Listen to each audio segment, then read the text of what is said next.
Welcome everyone. Are you planning on leaving your IRA or other deferred retirement accounts to your children or grandchildren so they can stretch it over their lifetime? I am sorry to tell you that the Secure Act has killed the stretch. By the end of this video, you'll have an understanding of the provisions of the Secure Act that became active in 2020. There are 6 fundamental provisions that we'll be discussing today. Welcome. My name is Bernadette Strout. I'm a certified financial planner. For retirement advice and information, click on the subscribe button and also click on the notification bell so that you'll be notified when I upload new videos. This channel talks about everything retirement. We'll be discussing things like taxes and how they affect your retirement money, Medicare, Social Security, and coordination of your benefits and taxes to try and reduce the tax burden to you. So as I mentioned earlier, the Secure Act was signed into law last year. The biggest change that happened under this law is that the Stretch IRA has been eliminated and replaced with the 10-year rule for most beneficiaries. There is an exception to this, and that is for eligible designated beneficiaries. We'll go into more about beneficiaries later in this video. But the 10-year rule means that the person inheriting the account must empty the account within 10 years. They don't have required minimum distribution for the account. They can empty it in year 1 or a little bit at a time, so long as it's empty within 10 years. Second, are you over 70 and a half and still working? Well, the good news is you can now contribute to your IRA or your Roth IRA. Prior to the Secure Act, once you reach 70 and a half, you could no longer contribute to your IRA if you had earned income.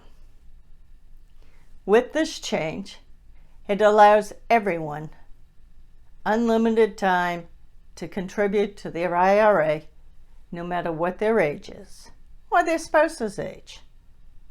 So if you're continuing to work, you can continue to contribute. For high earners, this means that you possibly can do the backdoor Roth strategy. We'll talk more about that strategy in another video.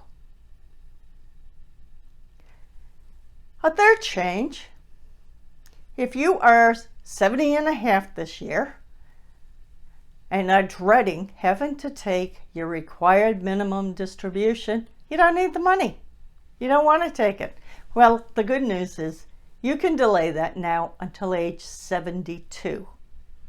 At age 72, within that year that you turn that age, you would be required to take your required minimum distribution for that year and every year beyond. Are you a new parent? Well, congratulations. Now, the Secure Act allows you to take up to $5,000 penalty-free out of your IRA. Remember, you will have to pay taxes on that $5,000, but you won't have to pay the 10% early withdrawal penalty.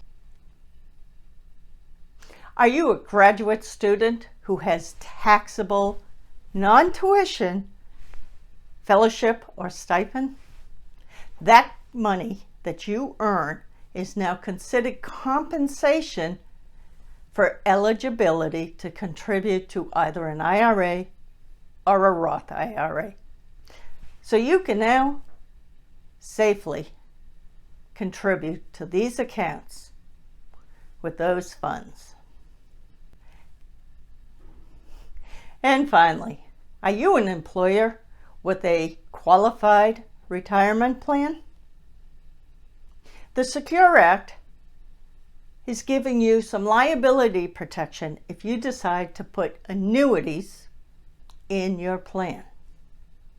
Along with this, there are new options for annuity portability for each of the participants. So those are our 6 major changes. Do you have questions about how the Secure Act is going to affect you directly? Click on the Contact Me button and send me your questions. I'd gladly answer them. Earlier, I spoke about the new class of eligible designated beneficiary. This class of beneficiary will be allowed to stretch their inherited IRA over some period of time. It depends upon the type of eligible designated beneficiary.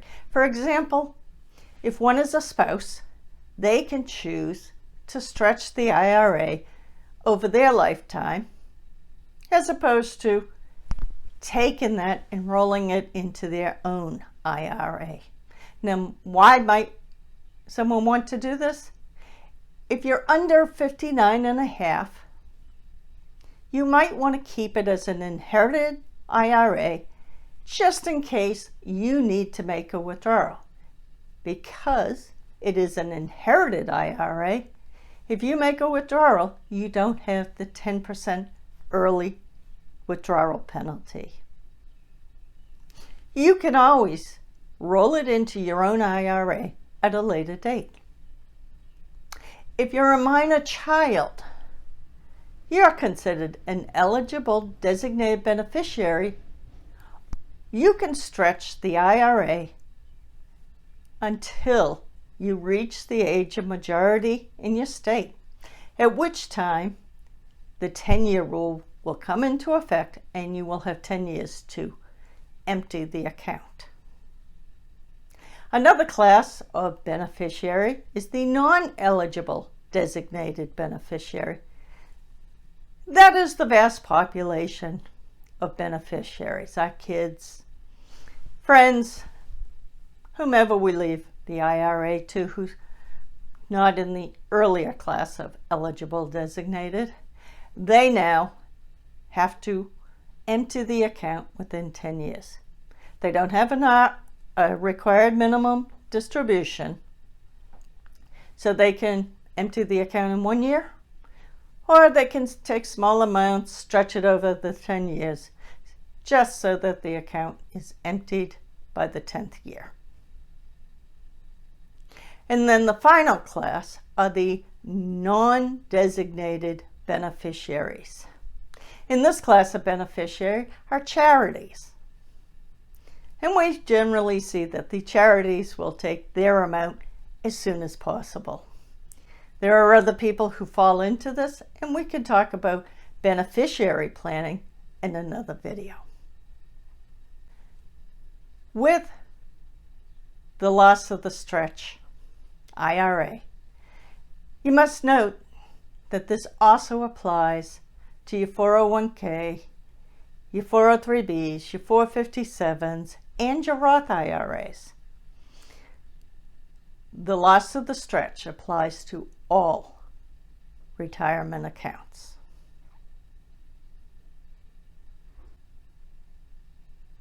The Secure Act has made retirement planning a little bit more complex now.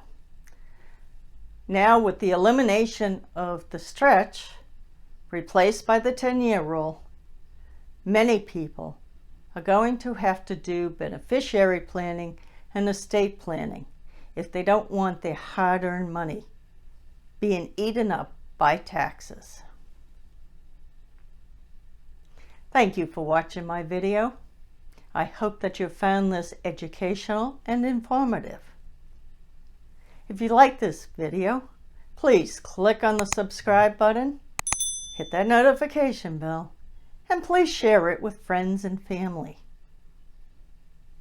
Own your retirement planning, or you will get the government's plan. Thank you. I'm Bernadette Strout. I look forward to talking with you in another video.